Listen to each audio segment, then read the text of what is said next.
been calling out on the corruption, blatant corruption of BJP. And then the BJP has been calling out the corruption of the Aam Aadmi Party. And the excise policy and the remand notes talk about 140 phones. But Shazia Ilmi, can you tell me, everybody has the right to follow his or her own religion. But tell me, can some religion actually talk about not praying to Hindu gods and goddesses? Why does it? And why should political leaders and sitting ministers resort to some promises and shapats of those kind? Okay, by that logic, the question is to Shazia Ilmi, Ms. Zariwala. I'm right. Yeah, so I want to. Please. So Ms. Zariwala seems a little confused.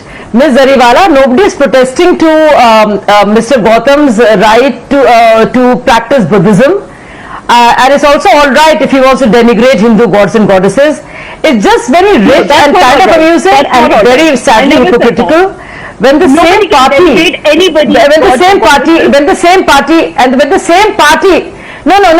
saying something, Ms. Zariwala, you have to listen. I think you could do me the honors of just being a patient listener.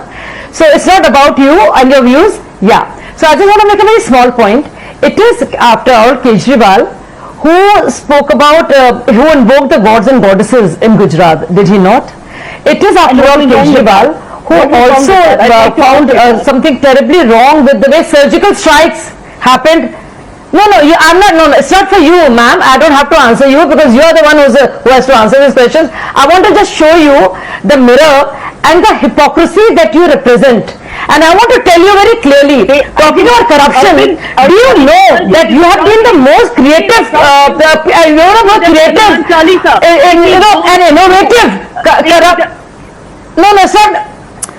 Ms. Zariwala, you can't get away with this constant screaming and shouting.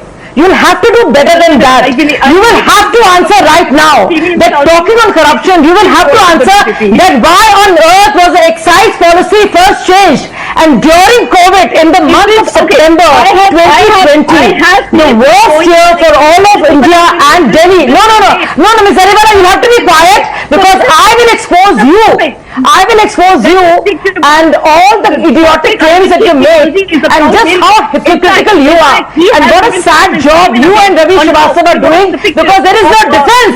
There is no defense for hypocrisy. Absolutely. And let me get in Kamru Zaman Chaudhary, the copybook of the Congress seems to be so similar to the Aam Aadmi Party.